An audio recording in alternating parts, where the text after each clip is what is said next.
pimpinan negara sedang mahu menyantuni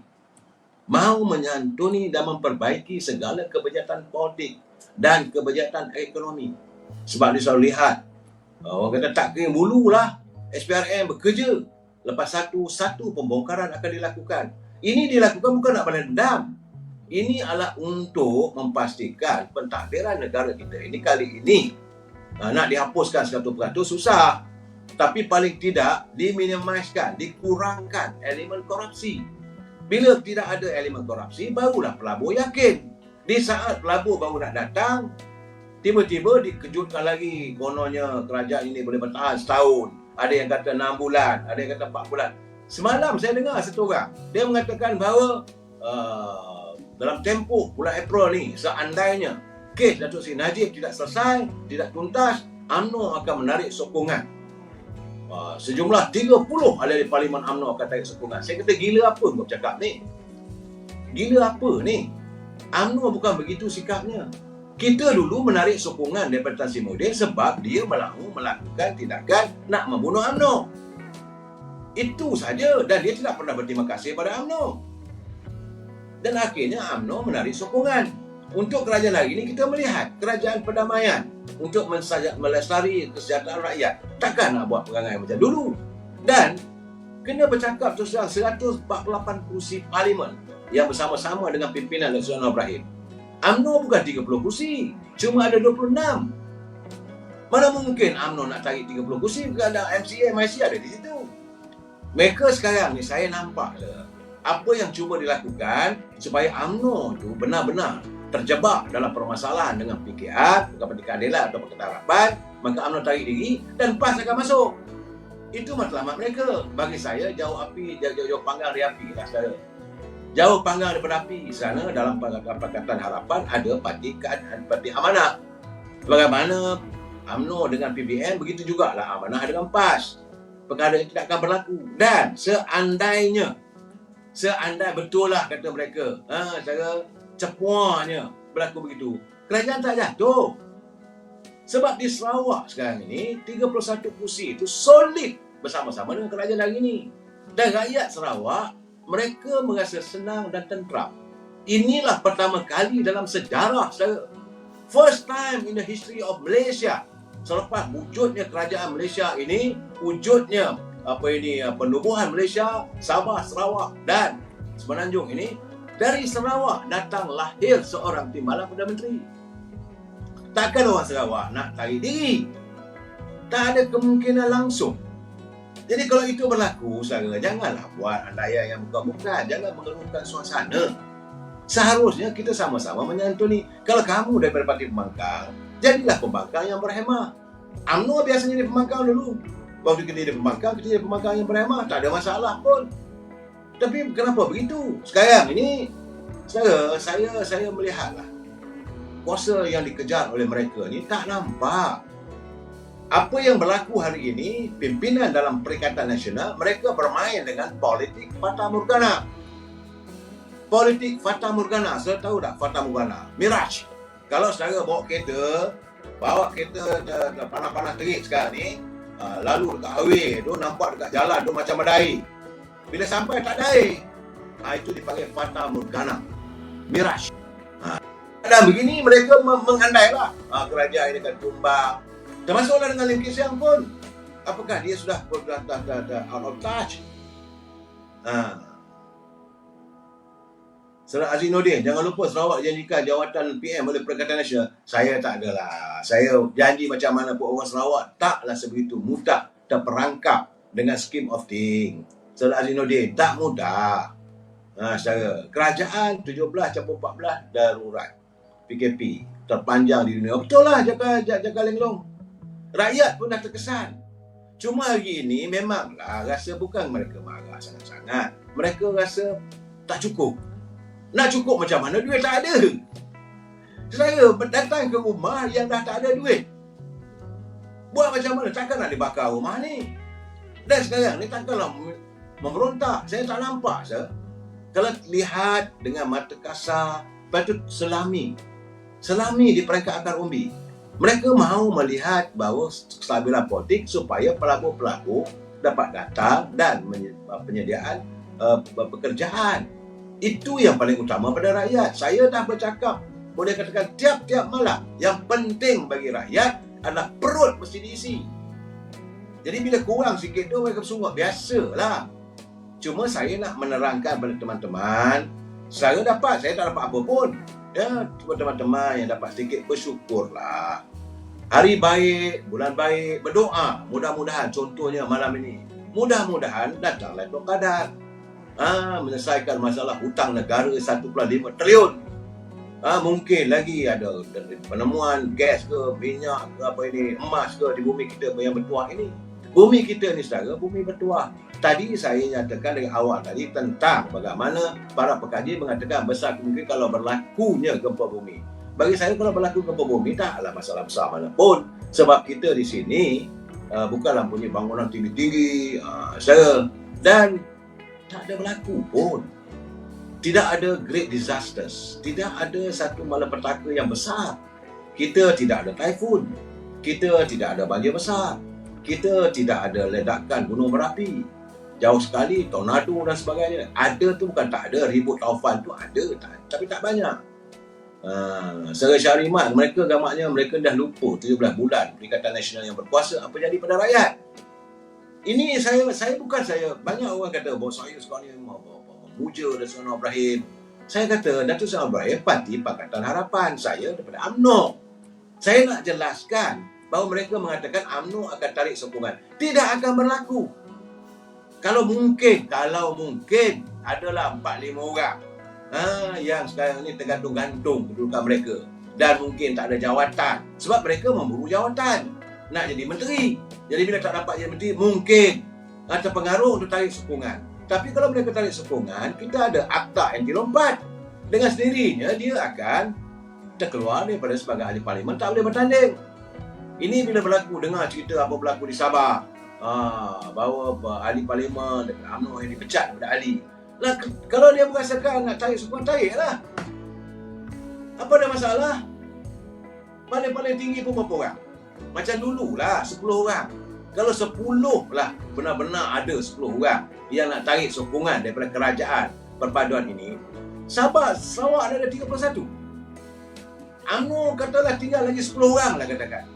Saya kata tak masuk logika akal. Menteri daripada UMNO ada 6 orang. Timbalan menteri ada 6 orang. Belum lagi yang menjaga GRC dan sebagainya. Tak mungkin ahli parlimen ni nak tarik sokongan lagi. Jadi tak payahlah buat cerita bohong. Kenapa dikaburi pemikiran rakyat dengan cerita yang tak masuk akal? Saya cakap terus terang, cerita tak masuk akal.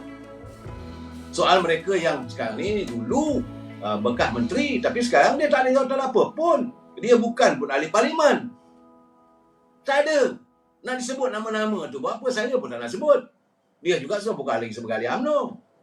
Itu saya, Saudara Ismail, saya nak jelaskan kepada anda bahawa apa yang dilontarkan tidak ada logika. Dan kononnya macam saya kata semalam kemarin dulu pun, kononnya Kedah bahawa Perikatan Nasional boleh dapat 33 kursi. Saya nak jelaskan kenyataan Datuk Mahfuz Omar bersama dengan Datuk Malik Khalid jelas. Apa ingat UMNO ni batang pisang? Apa ingat Parti Amanah ni batang pisang? Apakah anda ingat Parti Keadilan itu batang pisang? Boleh langgar begitu saja. Belum pasti. Saya berkeyakinan Kedah. Sebab itu saya jelaskan tadi, ada krisis yang berlaku. Apakah ia melibatkan istana dan sebagainya? Wallahualam bisawab. Tapi saya menjelaskan ada berlaku krisis di Kedah. Kalau itu berlaku, apakah rakyat Kedah masih lagi tidak bertahun menaung di bawah kerajaan yang sebegitu, yang tak habis-habis mengundang krisis? Sebab hari ini, sekarang ni, kita dapat melihat sudah disantuni satu persatu. Orang sakit, saudara. Negara kita ni sakit selama 4 tahun. Bila dah sakit, nak kebah ataupun nak pulih, bukan mudah. Kalau kita demam pun, saudara, lepas kita baik demam, nak makan pun rasa pahit mulut lagi. Masih lagi mengaruh. Belum lagi kalau kena demam denggi dan sebagainya. Ini, begitulah keadaan negara kita ni, baru pulih. Belum pulih.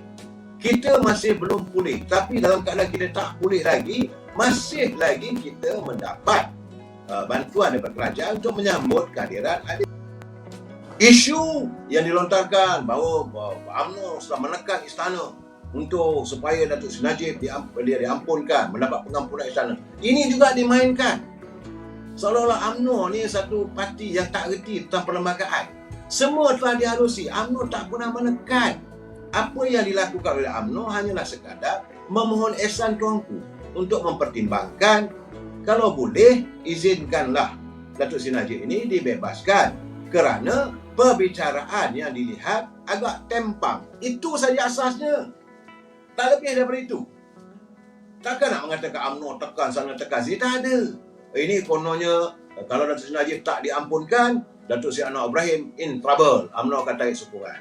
Kalau Datuk Seri Najib diampunkan, maka Datuk Seri Anwar Ibrahim juga dalam keadaan bermasalah kerana orang-orang keadilan tidak senang dengan tindakan demikian. Apa benda ni orang cakap?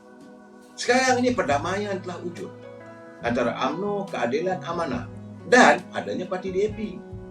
Parti DAP adalah parti yang saya selalu katakan parti metropolitik.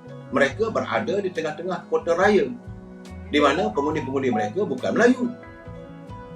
Kita dulu bukan tak ada parti yang mewakili ke parti bukan Melayu, tapi mereka tidak berperanan.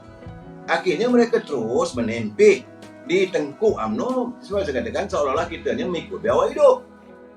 Tak ada. Kawasan-kawasan diberikan, kalah. Kalau betul-betul mereka hebat, mendapat sokongan daripada warga mereka sendiri. Bukan kita nak suruh pula calon daripada UMNO bertanding kawasan kampung. Tidak. Calon daripada parti mereka tak menang pun. Jadi kalau rakyat kawasan ataupun mereka sudah pemilih untuk parti DAP, kita kena terimalah. Itulah dikatakan sebagai perkongsian kuasa. Kita berkongsi di kawasan kota raya, mereka menguasai. Okeylah tu. Apa ada masalahnya? Ini diwujudkan lagi bahawa UMNO ni menjilat DAP. Apa benda ni? Bila masanya UMNO menjilat? Sejak bila kita menjilat parti-parti sebagainya? Tak ada. Malahan kononnya ceritalah bahawa UMNO ni terpaksalah bersama dengan Datuk Seri Anwar Ibrahim melubuhkan kerajaan. Mereka menafikan realiti.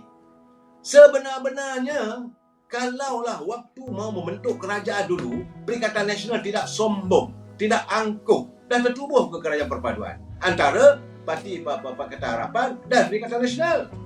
UMNO terus menjadi parti pembangkang. Tak ada masalah kepada kita. Sebab kita menerima hakikat orang tak nak terima kita sebagai pemimpin. Okeylah, bekerja lagi lah. Tapi kerana kesombongan, akhirnya hari ini bila kita bentuk kerajaan perpaduan ini, tiba-tiba pun timbul cerita macam-macam kebejatan. Sebab Datuk Seri Anwar Ibrahim dia kekal dengan matlamatnya untuk menghapuskan KKN. Korupsi ini akan diperang habis-habisan. Mula merasa kesal. Andainya mereka berada kerajaan, mungkin mereka tidak akan dikenakan tindakan mahkamah dan sebagainya. Bagi saya tidak semestinya saudara. Contoh di Perlis, pemimpin UMNO sendiri, saudara, bekas Menteri Besar. Bila Datuk Seri Anwar Ibrahim mentadbir negara sekarang ni, dia dah mengatakan bahawa SPRM, Suruhanjaya Pencegahan Rasuah, jalankan tugas. Dan ini bukti nyata. Kalaupun Perikatan Nasional bersama dengan Perikatan Harapan pun belum pasti Januari bawah ni tidak terdedah. Confirm akan terdedah juga. Sebab saya tak nampak Datuk Seri Anwar Ibrahim akan mengambil sikap itu menyapu kekotoran sampah sarap di bawah permainan ini. Jadi saudara, saya nak jelaskan pada anda, kepada mereka yang membuat cerita macam-macam, adalah 2-3 orang. Kononnya 3 bulan, ada yang setahun, ada yang 2 tahun, ada 5 tahun. Ini tidak lain dan bukan. Rakyat jangan mimpi nak dapat kerajaan baik seperti kerajaan Barisan Nasional. Zainuddin memang susah nak cakap. Itu kenyataan realiti. Datuk Seri Zahid Hamidi pemimpin yang tegas. Dalam Ramadan Daud. Itu memang kita tegas sekarang ni. Dan saya nak mengharapkan agar kita mesti berlambang dada menerima keadaan. Suasana negara mau dipulihkan semula. Yang sakit sekian lama. Saya amat mengharapkan agar kita tidak mudah terperangkap dengan andaian-andaian persepsi politik yang bagi saya separuh dangkal. Konon-konon mereka berlindung di balik jawatan sebagai profesor. Kononnya mereka itu sebagai analisa politik. Mereka itu adalah tak belakang sebagai peguam dan sebagainya. Bagi saya ini bukanlah sesuatu yang pasti. Yang pasti bahtera negara Malaysia ini perlu berlayar dan dilayari dengan lebih hebat lagi untuk lestari rakyat. Bersama kita berdoa, semoga malam ini mudah-mudahan hadir Lailatul Qadar dalam 10 malam terakhir ini, saudara, kita dapat memperolehi sebuah negara yang kembali macam mana 30 tahun yang dahulu. Kita mengimpikan sebuah negara yang benar-benar meletakkan negara hukum dan matlamatnya setiap pemimpin menyantuni rakyat. Cukup-cukuplah kita bermain dengan politik berpersepsi, politik yang bagi kebejatan, yang matlamat mereka mewujudkan itu lain tak ada cara, kerana mereka memburu kuasa. Kita singkirkan mereka yang memburu kuasa, yang kita cari adalah pemimpin yang benar-benar mahu menangani rakyat. Jumpa lagi malam esok. Wabillahi taufiq wal hidayah. Assalamualaikum warahmatullahi taala wabarakatuh. Selamat malam.